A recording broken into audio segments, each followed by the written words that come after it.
Hello जय हिंद बच्चों, एक बार फिर से स्वागत है आप सभी का आपके अपने यूट्यूब चैनल प्रतिभा क्लासेज पर। आज हम लोग अगेन बात करने वाले हैं प्रत्यावर्ती धारा के न्यूमेरिकल प्रॉब्लम्स पर और ये इसका पार्ट 2 है। पार्ट 1 में हमने आपको चैप्टर के सारे फार्मूले दिखाए थे और साथ में समथिंग 15 प्लस न्यूमेरिकल भी सॉल्व किए थे, है ना।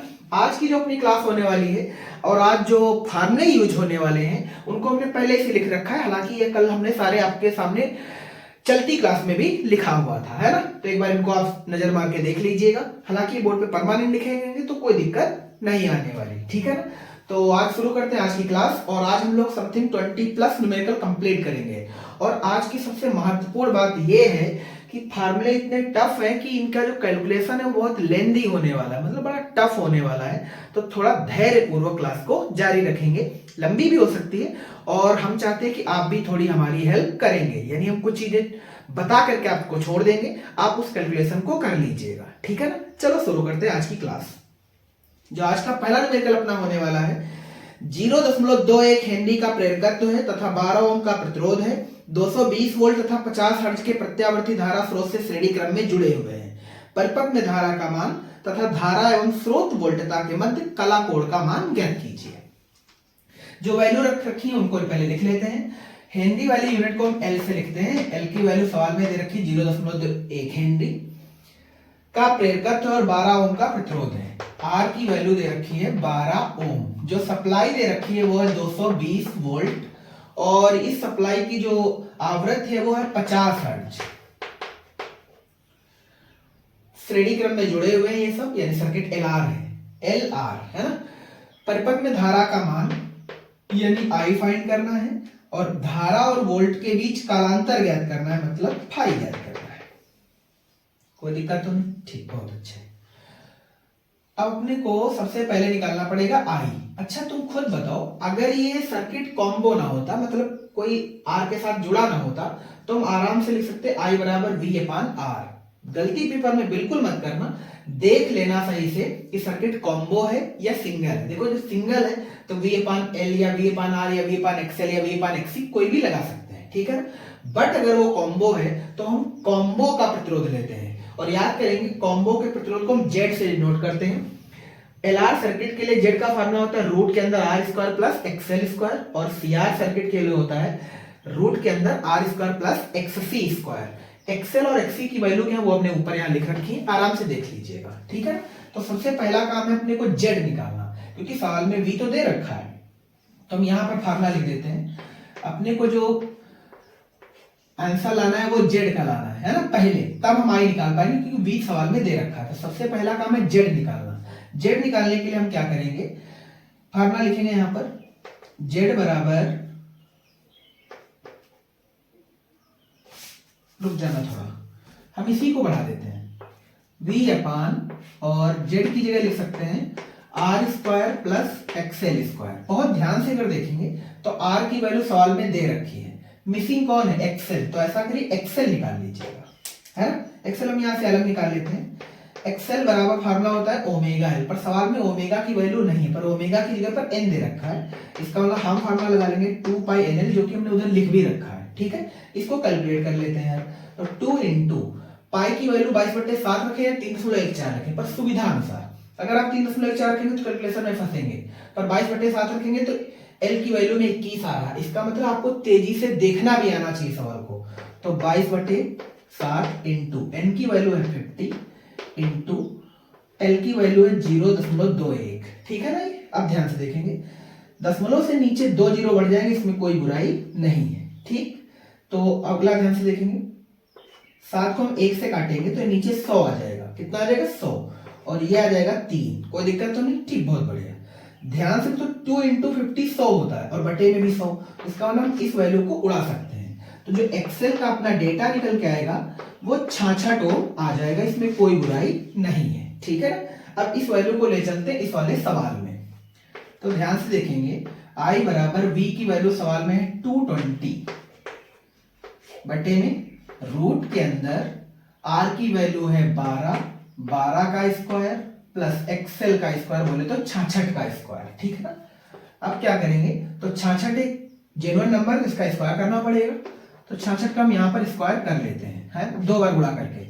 36 और 36 3 39। फिर से यही नंबर लाना पड़ेगा तो हम इसी को एज इट लिख देते हैं, ठीक है ना। तो ये 6 हो जाएगा, ये 15 हो जाएगा, ये 9 3 12 1 13 हो जाएगा, ये 4 हो जाएगा। 4356 हम इसकी जगह लिखने वाले हैं। इसका मतलब ये वैल्यू आ गई 220 बटे 144 प्लस 4356 इसका स्क्वायर रूट। उम्मीद करते हैं यहां तक आया होगा, ठीक है ना। अब बारी है इनको ऐड करने की, तो इनको ऐड करने का मतलब यहीं पर ऐड कर देते हैं। तो ये हो जाएगा 10, ये हो जाएगा 10, ये हो जाएगा 3 1 4 1 5, ये हो जाएगा 4। यानी कि जो i का वैल्यू आएगा वो आ जाएगा 220 बटे और रूट के अंदर आ जाएगा 4500। उम्मीद करते हैं यहां तक सभी बच्चों को आया होगा, ठीक है ना। अब बात करते हैं इसके कैलकुलेशन की। चलो यही देखते हैं। 220 बटे, अच्छा 4500 किसका स्क्वायर रूट है, तो आपको बता दें लगभग 67 का, ठीक है। 66 ना लिखिए, देखो 66 का स्क्वायर कितना होता है 4356, तो हमको थोड़ा सा इंक्रीज करना है 220 बटे 67। यही आपका आंसर है। चाहो तो इसमें आप कैलकुलेट करके भी आंसर निकाल सकते हैं, ठीक है। कैलकुलेट करके कैसे निकालेंगे, तो इसका इस पर भाग लगा दीजिएगा। मान लीजिए 70 होता तो ये 3 बार ही कटेगा, तो थोड़ा और बढ़ा लेते हैं, बराबर 3 है ना। तो 3 7 21, 3 18 2 20, यानी आ जाएगा 201। यहां बचेगा 19, यहां लगाया हमने दशमलव, है ना। अब हो जाएगा 190 हो जाएगा, तो 6 3 18 होते हैं और तो ज्यादा हो जाएगा 3 से, है ना, 201 हो जाएगा। इसलिए कितनी बार ले जाएंगे, 2 बार। तो 70 दूना 140, 140 में 6 घटा दीजिए तो आ जाएगा 136, सॉरी 134। 134 तो बचेगा यहां पर कितना, 134 6 40 और 50 54, है ना। 54 पे एक जीरो और लगाएंगे तो 540 हो जाएगा। तो लगभग 7 या 8 बार ले जाइएगा, बस ये आपका आंसर है, ठीक है ना। 3.28 एम्पियर, ये तो आ गया आई की वैल्यू। अब अपने को निकालना है फाई। क्या निकालना है, फाई। अच्छा एलआर सर्किट हो चाहे सीआर सर्किट हो, जब कालांतर निकालना होता है तो हम फार्मूला लगाते हैं tan फाई बराबर एक्सएल बटे आर या तो फिर एक्सी बटे आर। एक्सी बटे आर तब लगाया जाता है जब सर्किट सीआर हो। हालांकि यहां पर जो सर्किट है वो एलआर है, तो हम लगाएंगे एक्सएल बटे आर, है ना। तो अब यहां बारी है ये वाली वैल्यू निकालने की, यानी tan फाई निकालने की। tan फाई बराबर एक्सएल बटे आर। तो ध्यान से देखेंगे तो एक्सएल की वैल्यू है 66 और बटे आर की वैल्यू है 12, है ना। इसे सॉल्व कर लीजिए तो ये आ जाएगा 12 पंचे 60.5, यानी tan फाई की जो वैल्यू आ जाएगी वो 5.5 आ जाएगी। कोई दिक्कत की बात तो नहीं है, बहुत बढ़िया, है ना। अच्छा इस वैल्यू को एक सवाल में या बुक में जो आंसर दे रखा है उसको हम ये भी लिख सकते हैं, फाई बराबर tan इनवर्स 80 डिग्री, है ना। ठीक, फाई बराबर 80 डिग्री, ठीक है। इस डेटा को भी याद रखिएगा, या करके, यानी 5.5 का जो वैल्यू है वो लगभग 80 डिग्री के बराबर होने वाला है। ये रहा आपका पहला सवाल। तो आज की क्लास में जितने भी न्यूमेरिकल हैं वो महत्वपूर्ण के साथ साथ कैलकुलेटिव भी हैं, यानी फंसने वाले हैं आप। तो एक अप्रॉक्स कैसे जल्दी कर सकते हैं इस चीज को यहाँ पर डील करते हैं, ठीक है ना। तो चलो इरेज करते हैं इसे और स्टेप वाइज वीडियो को रोक करके आप अपने न्यूमेरिकल को सॉल्व करते रहिए।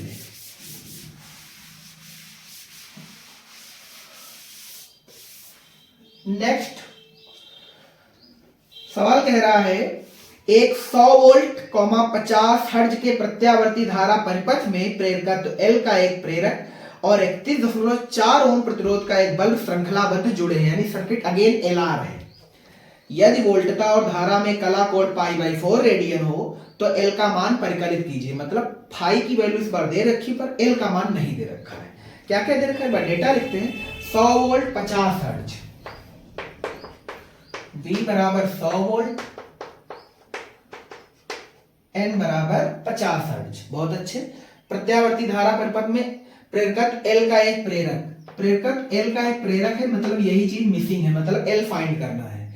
और 31.4 ओम प्रतिरोध दे रखा है, यानी R की वैल्यू दे रखी है 31.4 ओम का एक बल्ब श्रृंखलाबद्ध जुड़ा। यदि वोल्टता और धारा में कला कोण, V और I में जो कला कोण लिखते हैं उसे हम हमेशा फाई से डिनोट करते हैं। फाई की वैल्यू सवाल में दे रखी π/4। π/4 का सिंपल मतलब होता है मेरे ख्याल से 45 डिग्री, है ना। तो एल का मान परिकलित कीजिए, मतलब एल फाइंड करना है। अच्छा, एल फाइंड करने के लिए हम क्या करें, तो ध्यान से देखेंगे। फाई वाला टर्म क्या फार्मूला लगाएंगे, tan फाई।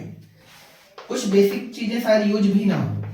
tan फाई बराबर फार्मूला में आता है XL/R, पर हमें निकालना है ये वाला n, तो हम इसको इस रूप में जरूर लिख सकते हैं, ओमेगा L/R। अगर ओमेगा हमें सॉल्व करना हो तो हमें पता है n अगर दे रखा तो ओमेगा पता है, क्योंकि ओमेगा बराबर होता है 2πn, ठीक है ना। अब ध्यान से देखेंगे, इसको अगर हम यहाँ पे सॉल्व कर लें तो ये बताओ कितना हो जाएगा,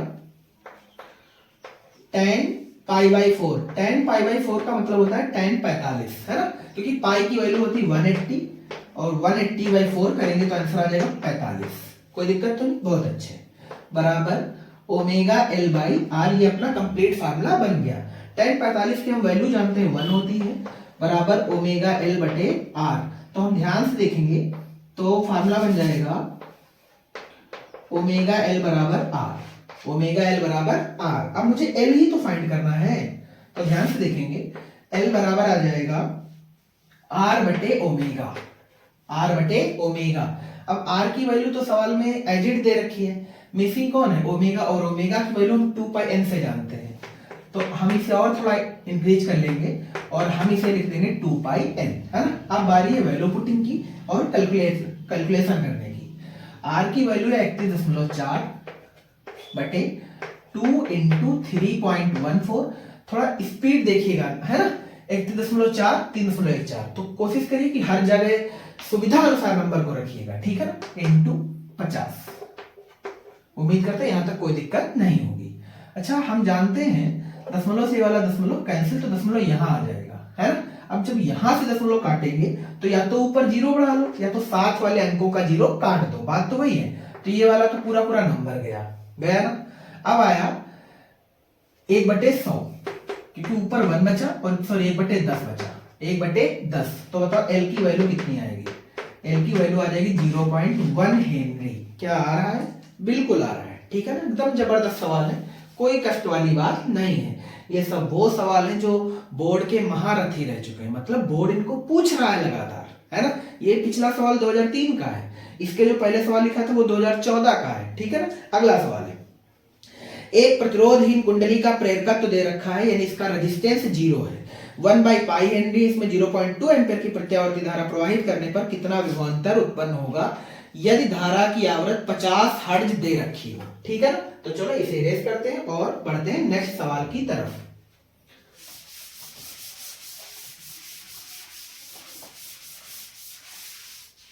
ठीक, अगला सवाल आज का है अपना, एक प्रतिरोधहीन कुंडली का प्रेरकत्व दे रखा है 1/π हेनरी।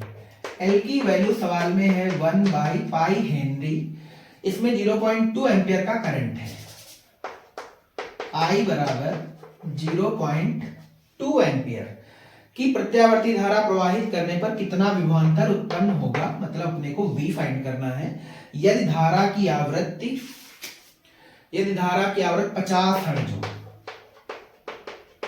ये सवाल है अपना, ठीक है ना, बहुत अच्छे।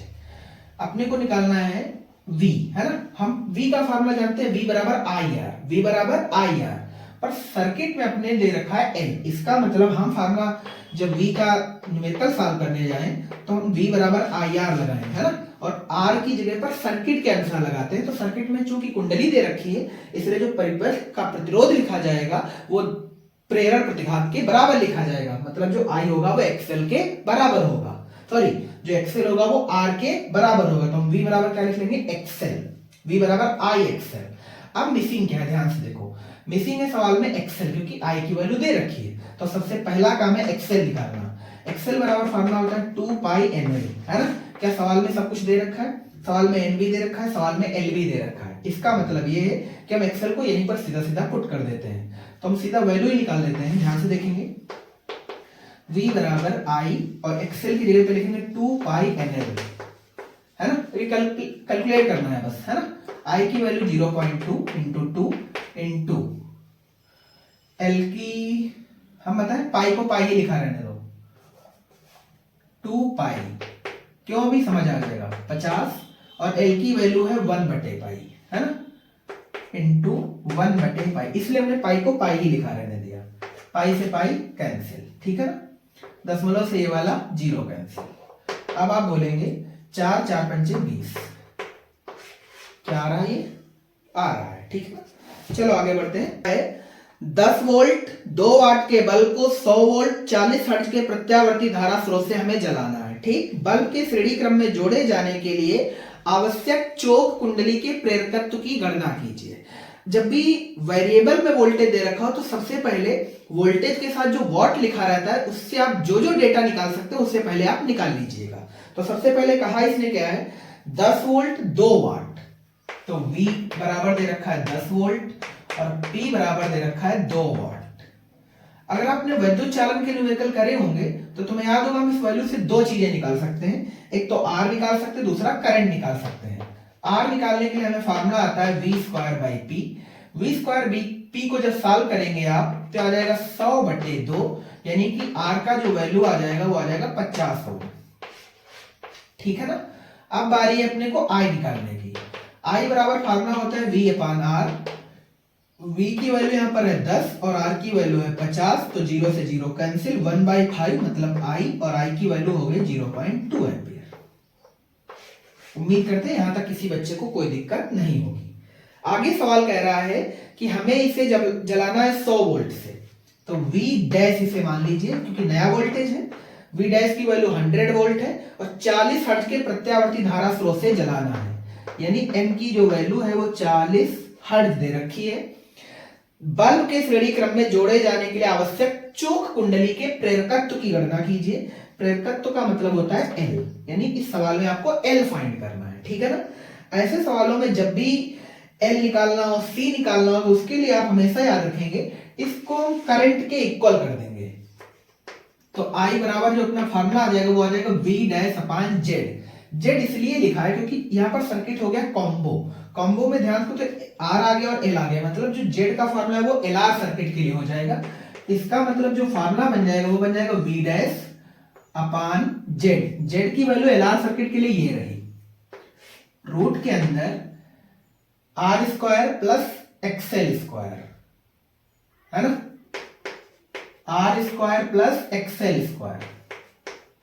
सवाल में एक्सेल की वैल्यू नहीं दे रखी, पर हम एक्सेल की वैल्यू जानते हैं। क्या जानते हैं, 2 पाई NL। 2 पाई NL जरूरत पड़ेगी तो हम इस्तेमाल कर लेंगे। अब बारी है वैल्यू पुटिंग करने की। I की वैल्यू सवाल में दे रखी 0.2 बराबर V डैश सवाल में है 100 बटे में रूट, और रूट के अंदर स्क्वायर टर्म में वैल्यू दे रखी है R की 50 का स्क्वायर प्लस एक्सेल स्क्वायर। ऐसा करिए एक्सेल की कंप्लीट वैल्यू का स्क्वायर कर दीजिएगा, है ना। तो 2 पाई NL का स्क्वायर, 2 पाई NL, और इसका क्या कर दिया हमने सीधा सीधा स्क्वायर। कोई दिक्कत तो नहीं, ठीक। ऐसे सवालों में क्या करिए, पहली बात तो स्क्वायर रूट को यहां से कैंसिल आउट करने को सोचो। इसे कैंसिल आउट करने का सिंपल तरीका है कि इसका वर्ग कर दीजिए, है ना। तो यहां पे हम लिखा दोनों पक्षों का वर्ग करने पर, ठीक। तो इसका वर्ग करेंगे तो कितना हो जाएगा 0.04, क्योंकि 2 का गुणा 2 से करेंगे 4 और 2 अंकों के बाद सुनो तो हमने 0.04 लिख दिया बराबर। इस वाली वैल्यू का स्क्वायर करेंगे तो 2 बार 100 हो जाएगा, और नीचे ये बिना स्क्वायर रूट के सारी वैल्यू आ जाएगी, यानी 50 का स्क्वायर प्लस 2 पाई NL का स्क्वायर। उम्मीद करते यहां तक किसी को कोई दिक्कत नहीं होगी, ठीक है ना। अब बारी इसे थोड़ा और सॉल्व करने की। यहां से दशमलव हटा करके हम यहाँ पे 2 जीरो और बढ़ा सकते हैं, ठीक है ना। इसे काट दीजिए तो ये 25 आ जाएगा, कोई दिक्कत की बात नहीं है। 25 और 25 पे आ जाएंगे 4 जीरो, तो हम इस वैल्यू को लिख लेते हैं 50 का स्क्वायर करेंगे कितना आ जाएगा 25, 100 आ जाएगा प्लस, है ना। अब इसको सॉल्व कर लेते हैं, तो 2 इंटू 3.14 इंटू 40 इंटू L, और इस टोटल का क्या स्क्वायर, है ना, बराबर ये वाला टर्म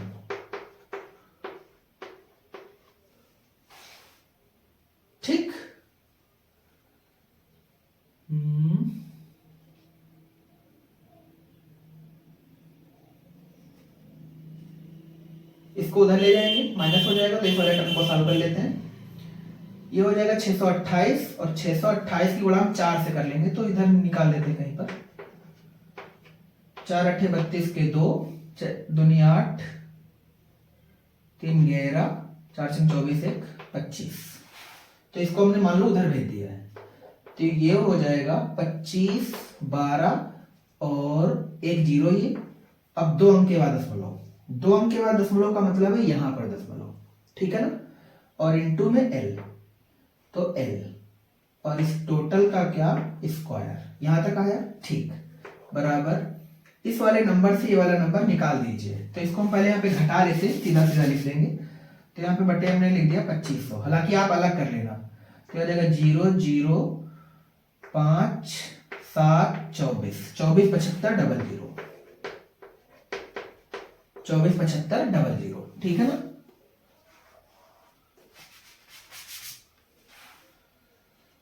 अब मुझे निकालना है l, है ना, तो l स्क्वायर इधर ही पड़ा रहने दीजिए, उधर चलते हैं तो क्या हो जाएगा 24 75 00 बटे 251.2, 251.2, इसे 2 बार लिखना पड़ेगा, है ना।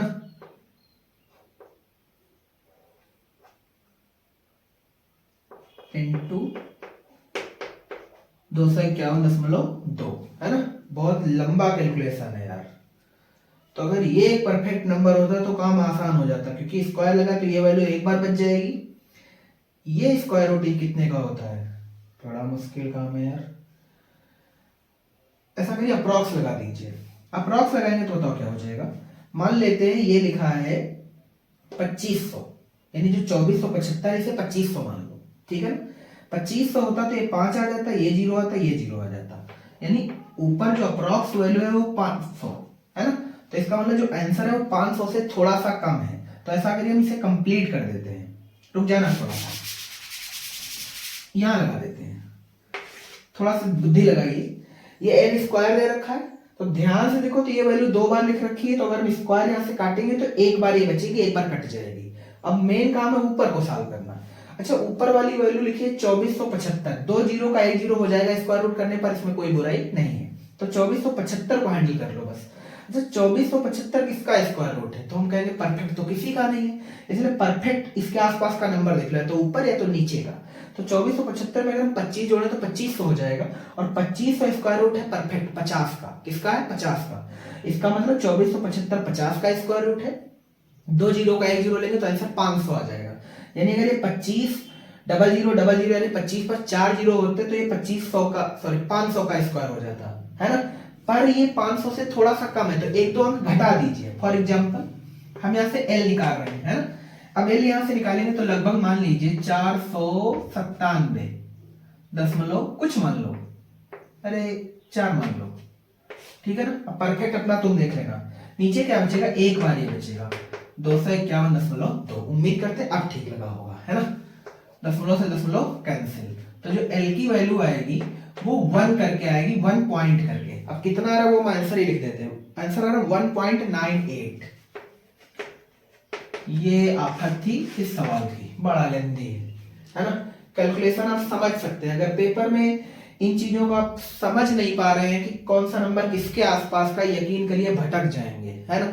इसलिए कोशिश करके पहले ही पेपर में तैयारी करके जाइए कि हम क्या शॉर्ट मेथड कर सकते हैं, ठीक। तो कैलकुलेशन काफी टफ होने वाली है आज की क्लास में, ठीक।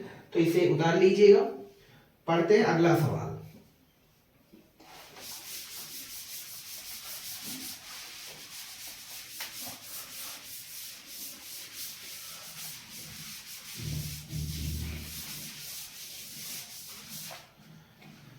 नेक्स्ट क्या कह रहा है, एक 50 वाट 100 वोल्ट, सेम रिपीटेड सवाल है पर चेंज है कुछ, क्या चेंज है बता देते हैं। 50 वाट 100 वोल्ट, P बराबर 50 वाट, V बराबर 100 वोल्ट, लैंप को 200 वोल्ट, है ना। तो सबसे पहले हमने बताया ना, जो वैल्यू दे रखी उनसे जो जो निकाल सकते हो निकाल लो।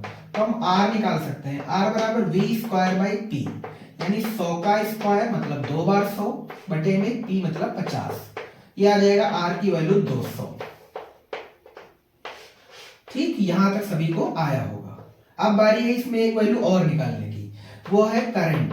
करंट होता है I बराबर V अपान R। V की वैल्यू है 100, R की वैल्यू है 200, 0 से 0 कैंसिल, तो इस बार जो I की वैल्यू है वो है 0.5 एम्पियर। ठीक है, तो दो वैल्यू से हमने दो चीजें निकाल ली। अब कह रहा है इस लैंप को हमें 200 वोल्ट और 60 हर्ट्ज, तो जो नया V है, नया V का मतलब V डैश, जो पीछे सवाल था सेम उसी के जैसा है, 200 वोल्ट और n की वैल्यू दे रखी है 60 हर्ट्ज के मेंस से जोड़ना है। लैंप के श्रेणी क्रम में आवश्यक संधारित्र की धारिता ज्ञात कीजिए। पीछे प्रेरकत्व तो ज्ञात करना था, इस बार संधारित्र की धारिता मतलब C ज्ञात करना है ना। C ज्ञात करना है मतलब C वाला फार्मूला लगेगा, ये वाला CR circuit, root R square plus XC square. XC की वैल्यू आप ऊपर देख सकते हैं, ठीक है ना। तो चलो लगाते हैं फिर। तो पीछे क्या फार्मूला लगाया था हमने, याद है आप सभी को? हमने लिखा था I बराबर V डैश अपान Z, है ना। V डैश अपान Z, Z की वैल्यू चूंकि CR सर्किट हो गया, C फाइंड करना है, R आपको दे रखा है, इसका मतलब फार्मूला बन गया R square plus XC square. उम्मीद करते हैं यहां तक कोई दिक्कत नहीं है, ठीक। और एक बात आप जानते ही हैं कि XC का फार्मूला इधर दिख रखा है 1/2πNC, ठीक। तो चलो पहले इसे हम सॉल्व कर लेते हैं, वैल्यू रख करके बाद में 2πNC को खोल लेंगे, ठीक। तो पहले बताओ I की वैल्यू कितनी है, 0.5 है, बराबर V डैश की वैल्यू सवाल में 200 है, बटे रूट के अंदर R स्क्वायर प्लस XC का स्क्वायर। तो सबसे पहले स्क्वायर रूट को कैंसिल करो, करने का तरीका क्या है, वर्क कर लो, ठीक। इसका वर्क करेंगे तो आ जाएगा 0.25 बराबर 2 का स्क्वायर 4 आ जाएगा और 2 जीरो के 4 जीरो, ठीक है ना। नीचे आ जाएगा R square plus XC square. उम्मीद करते हैं यहां तक कोई दिक्कत नहीं होगी, ठीक।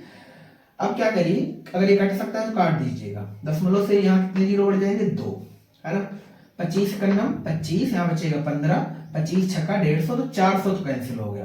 अब ये वैल्यू आ गई 4 जीरो, ठीक है ना। अब हम इस टर्म को इधर ले आते हैं, तो ये हो जाएगा R स्क्वायर। अब सीधा वैल्यू पुट कर लेते हैं, चलो एक बार फार्मूला लिखते हैं। अच्छा, XC स्क्वायर बराबर 16 और 4 टाइम 0, ठीक है ना। अब बारी है अपने को, देखो R की वैल्यू तो दे रखी पर XC में C को नहीं दे रखा है, तो सबसे पहले इस फार्मूले को खोल लेते हैं। तो R की वैल्यू का मतलब 200 का स्क्वायर प्लस XC का मतलब होता है 1/2πNC, है ना। और इस टोटल टर्म का क्या, स्क्वायर, बराबर 16 और 4 टाइम 0, ठीक। तो ये वाला टर्म स्क्वायर होकर के उधर माइनस में चला जाएगा, तो ये हो जाएगा 1/4π square N square C square, ठीक है ना, बराबर ये हो जाएगा 16 4 टाइम 0 माइनस, इसे उधर ले चलते हैं, 2 का स्क्वायर 4 हो जाएगा और 2 जीरो का 4 जीरो, ठीक है ना। अब ध्यान से देखेंगे तो ये वाली वैल्यू बच जाएगी 16, देखो 4 जीरो उधर भी 4 जीरो उधर भी, तो 4 जीरो लगा लीजिए, 16 से 4 घटा दीजिए, कितना आ जाएगा 12, ठीक है ना। अब ये वाला टर्म बचा इधर 1/4π square N square C square. क्या यहां तक देख पा रहे हैं आप सब? बहुत बढ़िया, ठीक।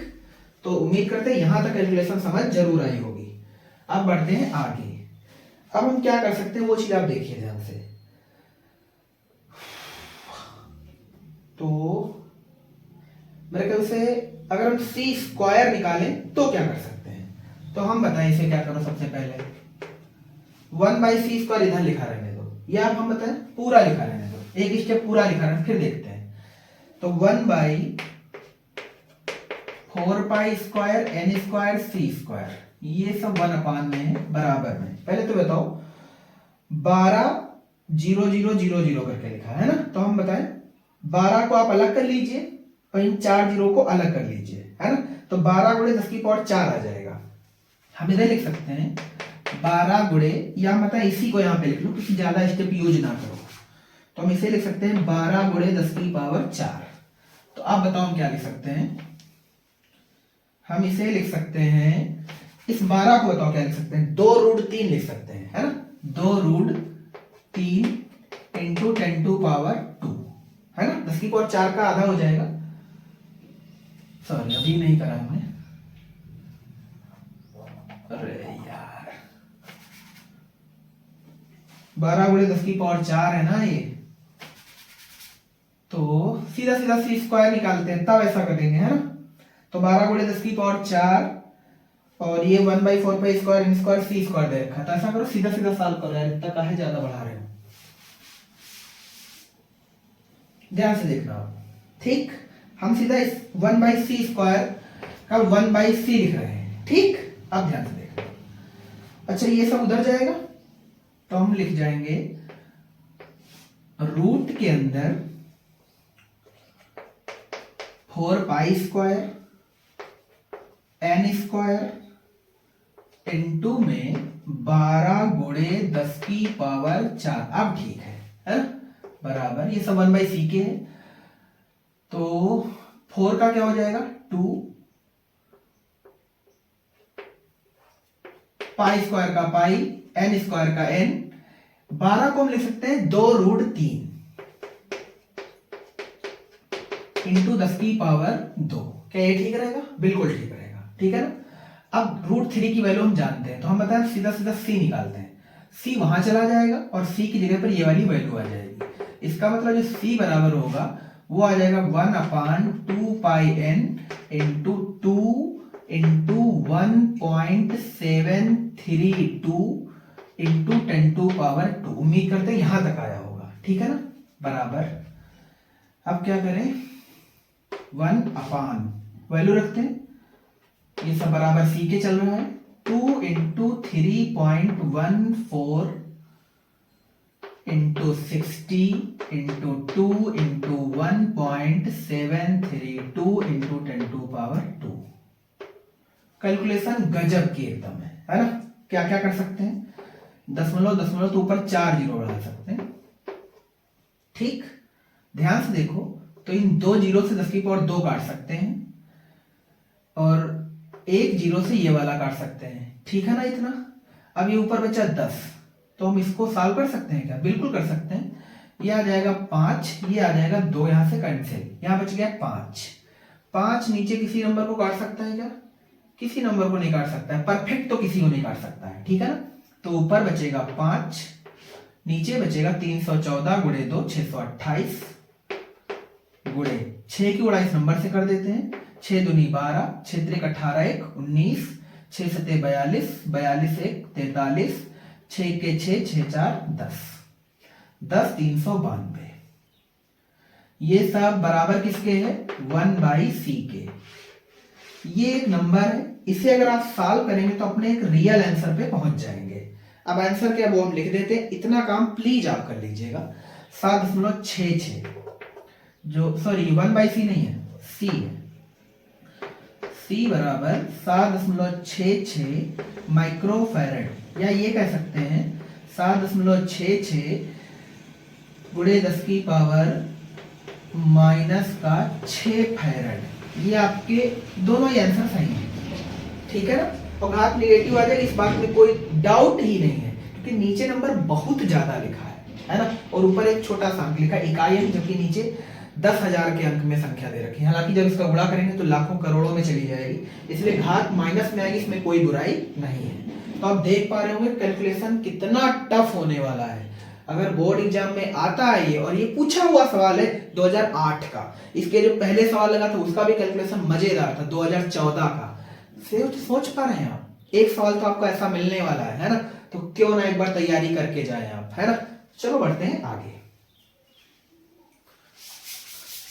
स्क्रीन को रोकिए और आराम से स्टेप वाइज समझ लीजिए, और फिर आप अपने आंसर तक पहुंच जाइएगा, ठीक। चलो नेक्स्ट सवाल, काफी बड़ा सवाल था ये। नेक्स्ट कह रहा है, संलग्न प्रत्यावर्ती धारा परिपथ में ज्ञात कीजिए प्रेरक L का प्रतिघात, संपूर्ण परिपथ की प्रतिबाधा, परिपथ में धारा का शिखर मान, लगाई गई वोल्टता तथा परिपथ की धारा में कालांतर, एल के सिरों के बीच वोल्टता। जो पीछे सवाल है तो वो 5 नंबर का था, अगला भी 5 ही नंबर का है। सर्किट बना देते, इस बार सर्किट दे रखा है, ये सर्किट है, सर्किट है एलआर।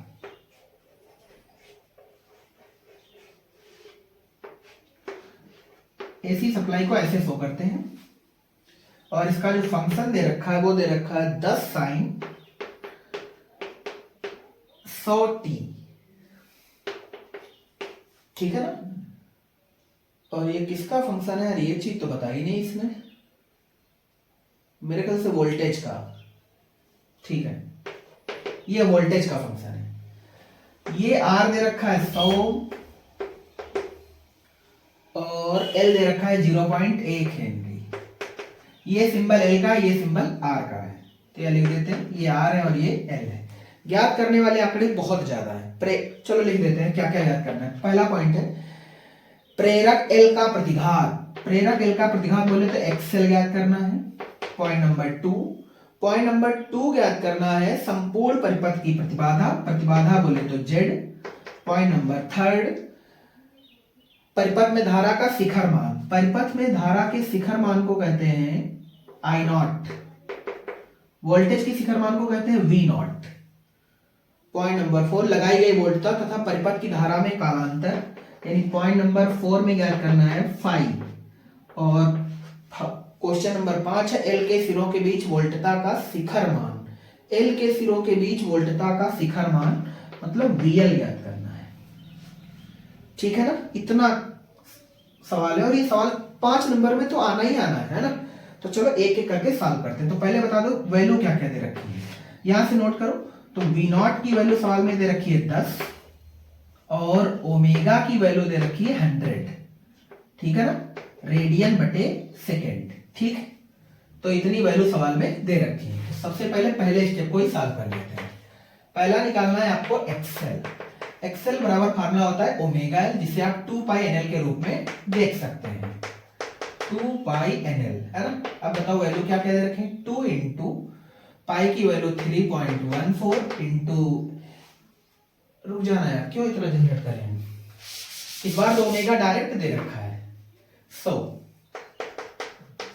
इंटू एल की वैल्यू 0.1, दशमलव से वाला 0 कैंसिल, तो एक्सएल की वैल्यू आ गई 10 ओम। क्या आ रहा है ये आंसर, इसमें तो 100 आ रहा है, सॉरी ये 1000 है, ये 1000 टी है। अब ठीक है, ठीक। तो इसे जब 1000 लिख लेंगे तो आंसर ये 100 आ जाएगा, ठीक। अब पॉइंट नंबर 2 क्या कह रहा है वो इधर देख लीजिएगा। पॉइंट नंबर 2 में कह रहा है जेड निकाल दीजिए।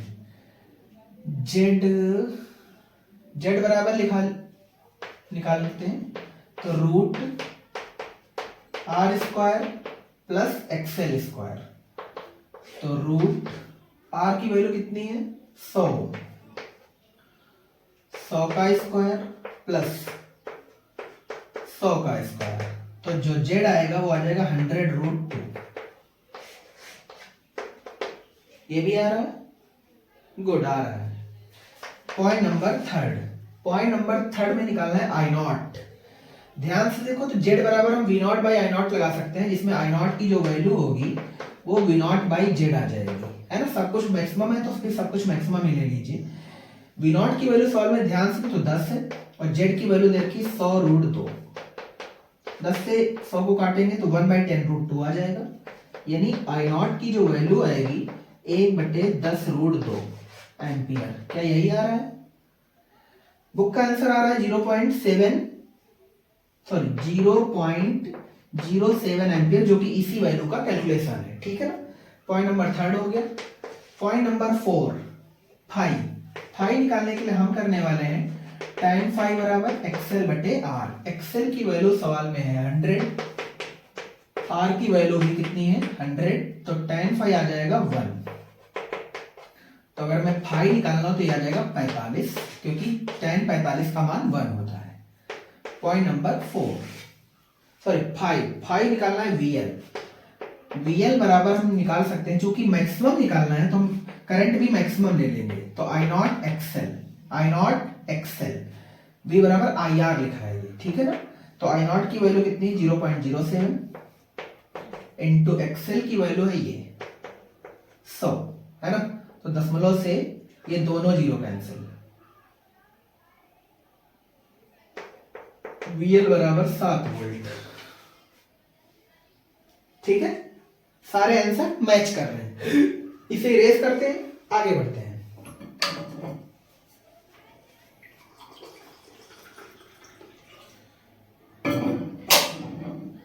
तब तक आप इसे लगा लीजिएगा।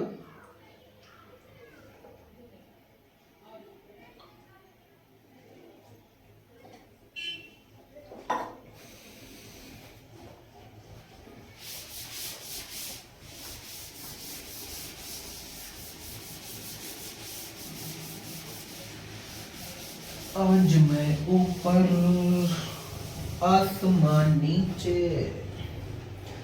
नेक्स्ट अगेन सर्किट दे रखा है, तो पहले सर्किट बना लेते हैं। सर्किट है LR,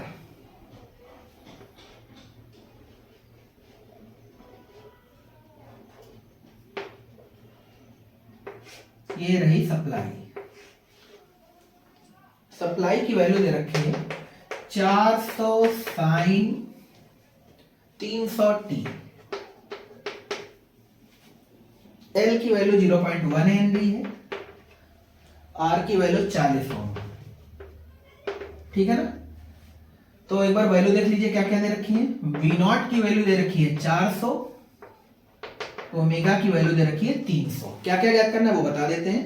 परिपथ में प्रवाहित धारा का अधिकतम मान, अधिकतम मान बोले तो I0 ज्ञात करना है, पहला सवाल। सेकंड कह रहा है परिपथ में प्रवाहित धारा का वर्ग माध्य मूल मान, यानी IRMS ज्ञात करना है,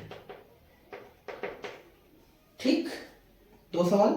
तीसरा वोल्टता और धारा में कालांतर, यानी कि फाई ज्ञात करना है, ठीक है ना। इस बार क्या करते हैं, सिर्फ फार्मूले पर छोड़ देते हैं ताकि क्लास थोड़ी तेजी से पकड़े। बहुत पीछे हमने लेट कर दिया है कैलकुलेशन को हैंडल करने में। I0 का बताओ फार्मूला क्या लगा लें। तो I0 बराबर हम फार्मूला लगाएंगे V0 बाई जेड।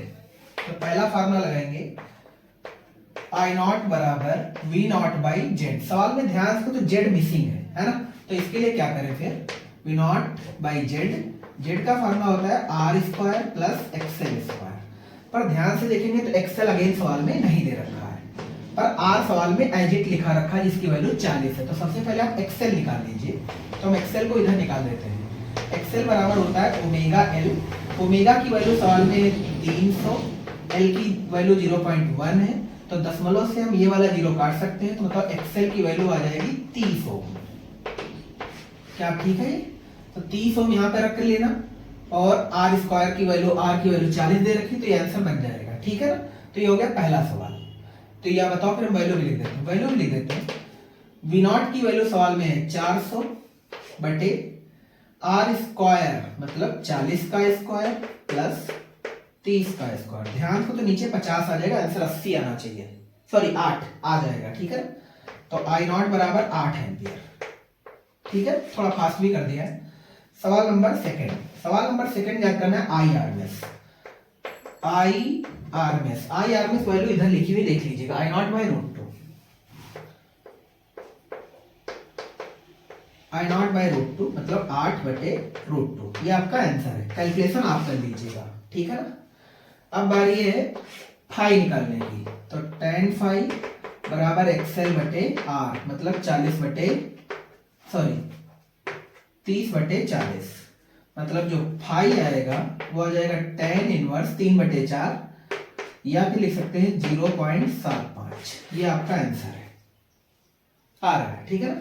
चलो उड़ाते हैं बहुत तेजी से।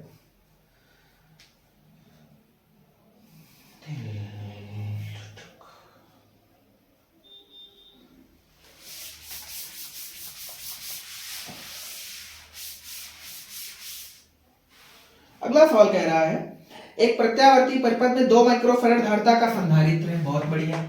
C बराबर 2 माइक्रोफैरड, मतलब हम इसे लिख सकते हैं 2 × 10⁻⁶ फैरड। संधारित्र, सॉरी धारिता का संधारित्र 220 वोल्ट, V की वैल्यू है 220 वोल्ट तथा 50 हर्ट्ज के प्रत्यावर्ती विभव, N की वैल्यू है 50 हर्ट्ज।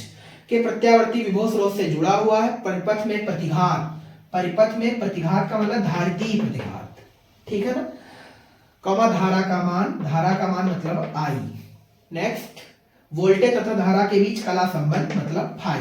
आपको 3 चीजें ज्ञात करनी, फर्स्ट, सेकंड, थर्ड, ठीक है ना। तो सबसे पहले हम निकालते हैं एक्सी। पहला सवाल, एक्सी बराबर होता है 1 बाई ओमेगा सी। क्या हम ओमेगा की जगह लिख सकते हैं 2 पाई एन, ठीक है। सारी वैल्यू लिख देते हैं, आप कैलकुलेट कर लीजिएगा। 1/2 इंटू 3.14 इंटू 50 इंटू 2 गुणे 10 की पावर -6। अच्छा खासा आपको कैलकुलेशन करवा लेगा ये वाला सवाल, ठीक है। यहां से निकल आएगा एक्सी, जो भी निकलेगा परफेक्ट आंसर आएगा। अब अपने को निकालना है आई। आई निकालने के लिए आई बराबर V upon XC, V upon R लगाते हैं ना, तो आई बराबर वी अपान एक्सी। ध्यान से देखो तो एक्सी आप यहां से निकाल चुके होंगे, ठीक है। ये हो गया पहला सवाल और ये वाला हो गया दूसरा सवाल। तीसरा सवाल ये है, तीसरा सवाल है tan फाई। tan फाई बराबर एक्सी बटे आर। ओ तेरे की, क्या निकालना है। अच्छा, जब ना दे रखा हो तो हम आर को 0 ले सकते हैं, ठीक है ना। यानी ये वाला जो परिपथ है उसमें जो प्रतिरोधहीन धारिता यूज हो रही है ना, एक्सी बटे आर। एक्सी की वैल्यू कुछ भी जरूर आएगी क्योंकि फार्मूला है। आर की वैल्यू है 0, तो आप समझ रहे होंगे ये इन्फिनाइट आ जाएगा, तो जो फाई है वो 90 डिग्री आ जाएगा, ठीक है। ये आपका आंसर है। तो यहाँ के 2 आंसर आप कर लीजिएगा, ठीक। आगे बढ़ते हैं अगला सवाल जो कि मस्त होने वाला है। थोड़ा फास्ट चल रहे हैं इसलिए स्पीड से आप भी करते रहिए, ठीक। हमने पहले बहुत सारा टाइम वेस्ट कर दिया है स्लो पढ़ाने में, क्योंकि हम तीसरा इसका पार्ट नहीं लाना चाहते। कैलकुलेशन जरूर ज्यादा है पर हम एक ही क्लास को थोड़ा बढ़ा देंगे। सवाल नंबर नेक्स्ट कह रहा है 0.2 हेनरी प्रेरक तथा 100 ओम के प्रतिरोध के श्रेणी संयोजन पर एक प्रत्यावर्ती वोल्टता जिसकी वैल्यू दे रखी 6 sin 500t लगाई गई है। गणना कीजिए धारा तथा वोल्टता के मध्य कालांतर परिपथ में उपयुक्त औसत शक्ति, है ना। वैल्यू देखते हैं एक बार। L बराबर 0.2 हेनरी, थोड़ा बड़ा लिख देते हैं। 100 ओम प्रतिरोध, R बराबर 100। एक बात तो कंफर्म है, सर्किट LR है।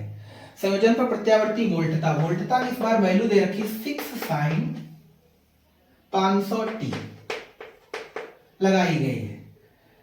अब यहां से हम क्या क्या निकाल सकते हैं, तो यहां से निकाल सकते हैं V0। V0 की वैल्यू 6 वोल्ट और ओमेगा की वैल्यू 500 रेडियन बटे सेकेंड, ठीक है। क्या क्या निकालना है, तो पहला पॉइंट है धारा तथा लगाई गई वोल्टता में कालांतर मतलब कि फाई फाइंड करना है। पॉइंट नंबर 2, परिपथ में उपयुक्त औसत शक्ति, औसत शक्ति को हम P बार से लिखते हैं, ठीक है ना। तो हम एक एक करके निपटा लेते हैं इधर। तो पहला सवाल अपने को फाई ज्ञात करना है, तो tan फाई बराबर एक्सएल बटे आर, है ना। आर तो वैल्यू में डायरेक्ट दे रखा था, एक्सएल नहीं दे रखा है, तो एक्सएल को हम सॉल्व कर लेते हैं ओमेगा एल से बटे आर, क्योंकि ओमेगा की वैल्यू सॉल्व में डायरेक्ट दे रखी है, ठीक। वैल्यू पुट कर लेते हैं 500 इंटू एल की वैल्यू 0.2 बटे में आर, आर की वैल्यू 100। 100 से 500 कैंसिल, तो 5 दूनी 10, तो tan फाई बराबर आ जाएगा 5 दूनी 10, 10 का मतलब 1, तो फाई आ जाएगा 45 डिग्री। कोई बुराई नहीं है, ठीक। Point number 2। चलिए अब अपने को निकालना है सेकंड। सेकंड में क्या करें, P बार निकाल लो। P बार के लिए फार्मूला यहां से देख लीजिए, क्या लिखेंगे, V R S I R S into cos phi. Phi की वैल्यू सॉल्व में डायरेक्ट दे रखी है ना। अब दिमाग लगाते हैं, क्या वी आर एस और आई आर एस सॉल्व में है, तो आप कहेंगे बिल्कुल नहीं, पर वी आर एस के मुझे फार्मूले आते हैं V0 by root 2, V0 by root 2। I R S का हम लिख सकते हैं I0 बाई रूट 2 और cos 45 लिख सकते हैं, ठीक है। यहां तक किसी बच्चे को कोई दिक्कत नहीं होगी। अब ध्यान से, तो सवाल में I0 भी नहीं दे रखा है, पर I0 का हम बेसिक फार्मूला जानते हैं V0 बाई जेड, तो हम इसे लिख सकते हैं V0 बाई रूट 2 इंटू, इसे लिख सकते हैं V0 बाई जेड और रूट 2 तो इसमें पहले से लिखा है, इंटू cos 45। cos 45 की जो वैल्यू होती है वो होती 1 बाई रूट 2, ठीक है ना। तो ध्यान से देखो, तो ये ऊपर हो जाएगा V0 square upon root two गुणा करेगा 2 हो जाएगा, और 2 की गुणा रूट 2 से करेंगे तो 2√2 हो जाएगा। तो 2√2z, ये वाली वैल्यू आ गई पी बार की। पी बार बराबर आ गया v0 स्क्वायर अपान में 2√2, ये z लिखा है, ठीक है ना, एक ही जैसे नंबर है तो इसको चेंज कर लेते हैं, ये z है, ठीक। अब बारी है z निकालने, क्योंकि सवाल में z भी नहीं दे रखा है, तो z को हम इधर निकाल लेते हैं अलग से। z बराबर होता है R square plus XL square, ठीक है, और इस पर क्या, स्क्वायर रूट, ठीक। और बारी अब एक्सएल निकालने की, तो एक्सएल के लिए फॉर्मूला लिख लेंगे ओमेगा एल, और ओमेगा की वैल्यू के हिसाब से बस इसको ही पढ़ा मैंने, तो सीधा हम फार्मूला लिख देते, बाकी आप काम कर लीजिएगा। v0 स्क्वायर 2√2 और z की वैल्यू है root R square plus XL square. ये आ गया एक कंप्लीट फार्मूला, ठीक है ना। आप इसी को सॉल्व कर लीजिएगा, आपका फाइनल आंसर पता होगा, थोड़ा सा अप्रॉक्स आंसर भी बता सकते हैं। ध्यान से देखो, एक्सेल को यहाँ से पहले बताओ कितना आ जाएगा। एक्सेल की वैल्यू आ जाएगी 500 इंटू 0.2, दशमलव से 0 कैंसिल, तो एक्सेल बराबर आ जाएगा 100, ठीक। अब शुरू करते हैं, ध्यान से देख, v0 की वैल्यू है 6, तो ऊपर आ जाएगा 36, ऊपर कितना 36, नीचे देख, तो 2√2 को तो पढ़ा रहने दे। r की वैल्यू कितनी है, r की वैल्यू है 100 और एक्सेल की वैल्यू भी 100, तो इस पूरे वाले की वैल्यू आ जाएगी 100√2, 100√2, √2 से गुणा करेंगे तो 2 बना देगा, और 2 की गुणा 2 से करेंगे तो 4 आ जाएगा, यानी नीचे आ जाएगा 400, यानी 4 × 100। ये आपका आंसर, सॉल्व कर लेना, आंसर वाट में निकल आएगा। किस में निकल आएगा, वाट में, ठीक है ना। इसे इरेज करें, आगे बढ़े। अब तो न्यूमेरिकल करने में आप भी हवा हम भी हवा हिला दिया यार एकदम।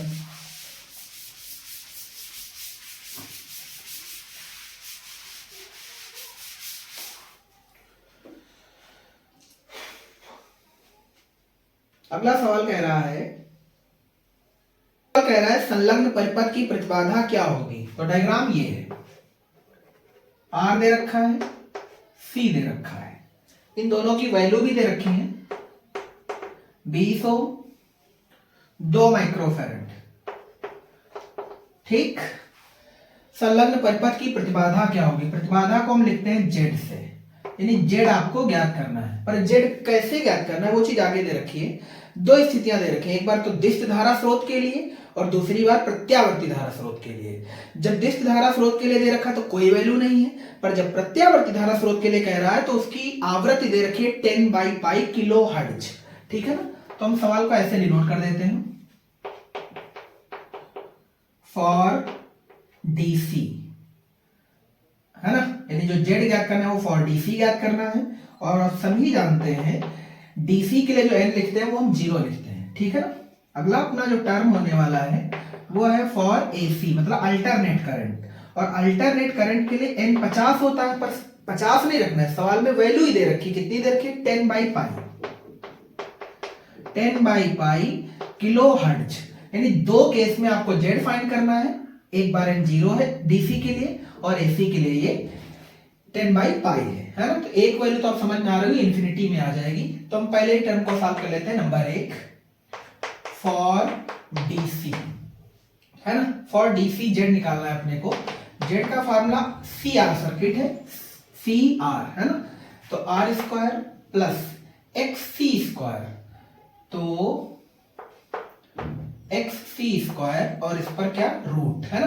अब हम एक्स सी का फार्मूला जानते हैं 1/ω/c, 1/ω/c, तो 1/ जो ω/c है, कुछ गड़बड़ तो नहीं, ठीक कर रहे हैं, ठीक, 1/ω/c, 1/ω/c का मतलब होता है 2πNc, है ना।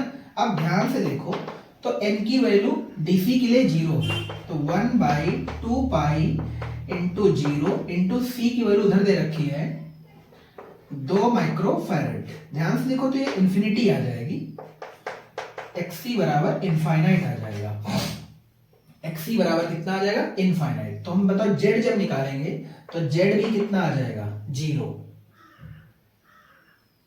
सॉरी z भी कितना आ जाएगा, इनफाइनाइट, है ना। जब xc की वैल्यू हम रखेंगे यहां पर इनफाइनाइट जा करके, तो जो जेड भी आएगा वो भी कितना आ जाएगा, इनफाइनाइट। ये तो हो गया डीसी की कहानी। अब बारी किसकी है, एसी को, है ना। एसी को कैसे सॉल्व करेंगे तो उसको यहाँ पे देख लीजिएगा। इसे इरेज करते हैं, आगे बढ़ते हैं। इस बार जो अपना करंट है वो एसी होने वाला है। फॉर एसी, एसी के लिए हम फॉर्मूला अगेन सॉल्व करने वाले हैं। जेड बराबर R square plus XC square, total पे क्या, स्क्वायर रूट, है ना। वैल्यू रखेंगे तो R square plus 1/2 pi N C square root. ठीक, तो चलो देखते हैं एक बार सॉल्व करके। आर की वैल्यू सवाल में दे रखी है 20 का स्क्वायर प्लस 1/2 इंटू पाई को हम पाई लिख लेते हैं इंटू एन की वैल्यू उधर से देख लीजिए कितनी है, तो 10/पाई इंटू 10 की पावर 3, ये एन की वैल्यू क्योंकि किलो भी लगा हुआ है, ठीक है ना, इंटू सी की वैल्यू उधर से देख लीजिए 2 इंटू 10⁻⁻6, और इस टोटल का क्या, स्क्वायर, और इस सारे पर क्या, स्क्वायर रूट। तो ये हो जाएगा, इसको यही लिखा रहने दो कुछ देर के लिए, 20 का स्क्वायर प्लस, इसे सॉल्व कर लेते हैं, क्या बचेगा ध्यान से देखो, पाई से पाई कैंसिल, 2 की गुणा 2 से करेंगे 4 आ जाएगा, इंटू ये 10⁻4 है, 10⁻4 और 10⁻⁻6, -6 में प्लस का 4 जोड़ेंगे तो 10 की पावर माइनस का 2 नीचे आ जाएगा। अच्छा, हम 10 की पावर -2 को नीचे क्यों लिखे, है ना, सीधा सीधा सिस्टम है अपना कि हम ऊपर जा करके 10 की पावर 2 लिख दें, ठीक है। ये मनी ये हो गया 100/4 यानी ये हो जाएगा 25, है ना, और इसका क्या, स्क्वायर, टोटल पे क्या, स्क्वायर रूट।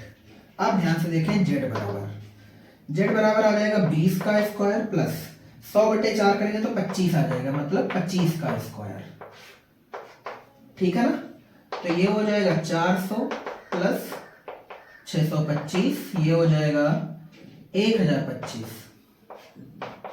जेड बराबर, ये आपका आंसर है। पर जेड का जो कंप्लीट उत्तर आ रहा है वो 32 आ रहा है, अप्रॉक्स आंसर, ठीक, जेड बराबर 32। ये एसी के लिए आंसर है और डीसी के लिए इनफाइनाइट आ जाएगा, ठीक।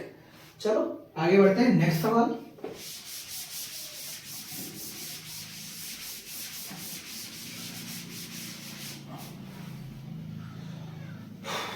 अगला सवाल कह रहा है, एक एलसीआर परिपथ के सिरों के बीच 200 वोल्ट का प्रत्यावर्ती विभव लगाया गया है। परिपथ में प्रेरण प्रतिघात XL बराबर 50 ओम, धारती प्रतिघात XC बराबर भी 50 ओम तथा प्रतिरोध 10 ओम। परिपथ की प्रतिबाधा तथा LC व R के सिरों के बीच विभवांतर ज्ञात कीजिए। सबके अलग अलग वोल्टेज निकालने, चलो निकालते हैं। LCR परिपथ के सिरों के बीच 200 वोल्ट का प्रत्यावर्ती विभव लगाया गया है। V बराबर 200 वोल्ट, सर्किट LCR है, ठीक। चाहो तो यहाँ पे मेंशन कर देते हैं। सभी की वैल्यू भी दे रखी है, XL भी दे रखा है, XC भी दे रखा है, R भी दे रखा है। XL की वैल्यू 50 ओम, XC भी दे रखा है 50 ओम, और R की वैल्यू 10 ओम। बहुत बढ़िया। परिपथ की प्रतिबाधा बोले तो Z फाइंड करना है, पहला पॉइंट। दूसरा पॉइंट है LC व R के सिरों के बीच विभवांतर। जो पॉइंट नंबर 2 है उसमें आपको निकालना है VL, VC, VR, 3 चीजें, ठीक है। मतलब सेकंड पॉइंट में 3 चीजें और आपको 2 चीजें समझो निकालनी है। Z, तो Z LCR सर्किट का क्या होता है, Z होता है R स्क्वायर प्लस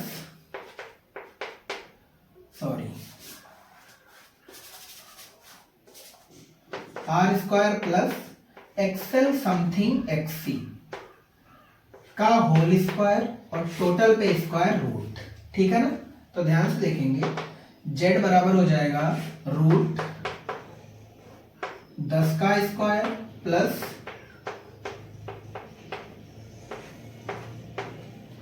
है ना, तो ये तो 0 हो जाएगा, तो Z बराबर आ जाएगा 10 ओम।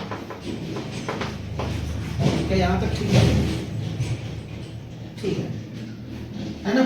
अब मुझे निकालना है VL, ये हो गया पहला पॉइंट।